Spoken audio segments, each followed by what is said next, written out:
இப்போ தமிழ்நாட்டில் பொதுவாக இந்தியான்னு கூட சொல்லலாம், கொலையும் கொள்ளையும் செய்வது ஒரே ஒரு 2 டிபார்ட்மெண்ட்டு. ஆனால் அதில் ஒன்று முதல் நிலையில் இருக்கக்கூடியது ஒன்று.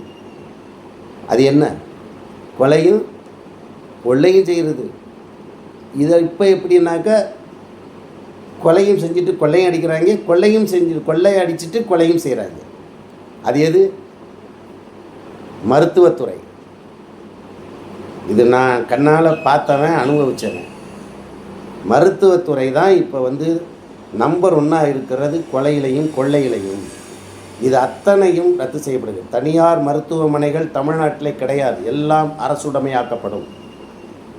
எல்லா டாக்டர்ஸு நர்ஸுகளுக்கும் அத்தனை செவிலியர்கள் யாராக இருந்தாலும் அத்தனையும் அரசு வேலை தான். இங்கே இடஒதுக்கீடெல்லாம் கிடையாது. மருத்துவ படிப்பா எல்லாருக்கும் மருத்துவ படி, யார் விரும்புகிறீங்களோ மருத்துவ படிப்பு படிக்க வேண்டியதான். ஆனால் தனியாக நீங்கள் மருத்துவமனை வைக்க முடியாது, தனியார் கிளினிக்கு நடத்த முடியாது. தமிழ்நாட்டில் அனுமதி கிடையாது. எல்லாமே அரசு உடைமையாக்கப்படும். அரசு தான் மருத்துவமனைகளை நடத்தும், நிர்வாகிக்கும்.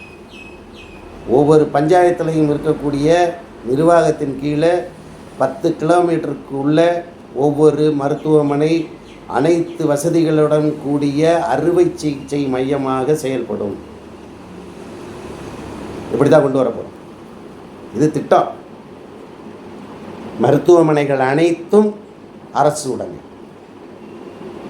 அங்கு பணிபுரியும் டாக்டர்ஸ்கள் நீங்கள் தனியாக கிளினிக் நடத்த முடியாது. அது 24 மணி நேரமும்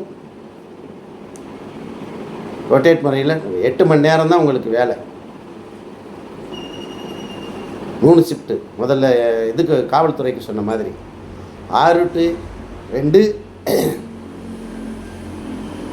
2 to 10, 10 to 6, 24 மணி நேரமும் மருத்துவமனைகள் செயல்படும்.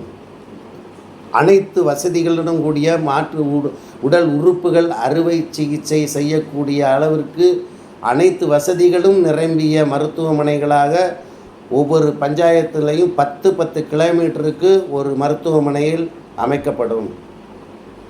இல்லம் தேடி மருத்துவம் கொண்டு போய் கொடுத்து எல்லாரும் நோயாளிகளாக ஆக்கி வீட்டுக்குள்ளே படுக்க போட மாட்டோம். அத்தனையும் மாற்றுவோம். எதுக்கு இல்லம் தேடி மருத்துவம் சொல்லுங்கள்? உங்களுக்கு என்ன, நீங்கள் நலமாக வாழணுன்னு நான் கொண்டு கொடுத்துக்கிட்டு இருக்கிறேன். ப்ரெஷர் இல்லாதவனையும் ப்ரெஷர் மாத்திரைகளை கொடுத்து ப்ரெஷரை உருவாக்கி, கொழுப்பை உருவாக்கி, சர்க்கரை நோயை உருவாக்கிக்கிட்டு இருக்கிறானுங்க ஒவ்வொரு ஹாஸ்பிட்டல்லையும். ஆரோக்கியமாக இருக்கிற எனக்கு, உனக்கு ப்ரெஷர் இருக்குது, மாத்திரை கொடுங்கண்ணே, செக் பண்ணிவிட்டு.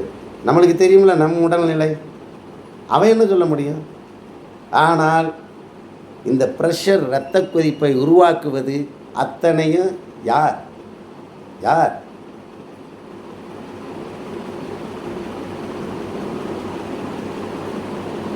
டிவி, நாடகங்கள், ஒளிபரப்புத்துறை அத்தனையும் தணிக்கை செய்யப்படும். நெட்வொர்க்கு தணிக்கை செய்யப்படும். சரி, சுகாதாரத்துறையில் முதல்ல பேசிடுவோம். அத்தனை மருத்துவமனைகளும் அனைவருக்கும் இலவச மருத்துவம் தான் வழங்கப்படும். அறுவை சிகிச்சை என்றால் உடல் உறுப்பு மாற்று அறுவை சிகிச்சை அப்படின்னு ஆரம்பித்தா அதுக்கு 5000 ரூபா கட்டினா போதும். மற்ற எந்த சிக்கலுக்கும் நீங்கள் பணம் கட்ட வேண்டாம். நீங்கள் எத்தனை நாளும் நீங்கள் பெட்டில் இருக்கலாம். இட வசதி இருக்குது, மருத்துவ வசதி இருக்குது, எல்லாம் இருக்குது. ஆனால் தனியாராக அரசியல்வாதிகள் பூரா ஒவ்வொரு மருத்துவமனைகளை வைத்துக்கொண்டு முதலமைச்சர் நிவாரண அதாவது இது போட்டுருவான். ஆனால் அவன் சொல்கிற மருத்துவமனையில் தான் போய் பார்க்கணும். ஆனால் நம்மக்கிட்ட பணத்தை பூரா பிடிங்கிடுறானுங்க. அவனுக்கு உண்டான லட்சக்கணக்காக பிடிங்கிட்டு அவன் கொடுக்குற 5 லட்சம் 10 லட்சங்கிற காசையும் பிடிங்கிக்கிட்டு அவனுங்களுக்குள்ளரவே அப்படியே வச்சுக்கிறாங்க. அதெல்லாம் மாற்றுவோம். தயவு செஞ்சு கவனமாக இருங்க. தமிழர்களை தேர்ந்தெடுங்க.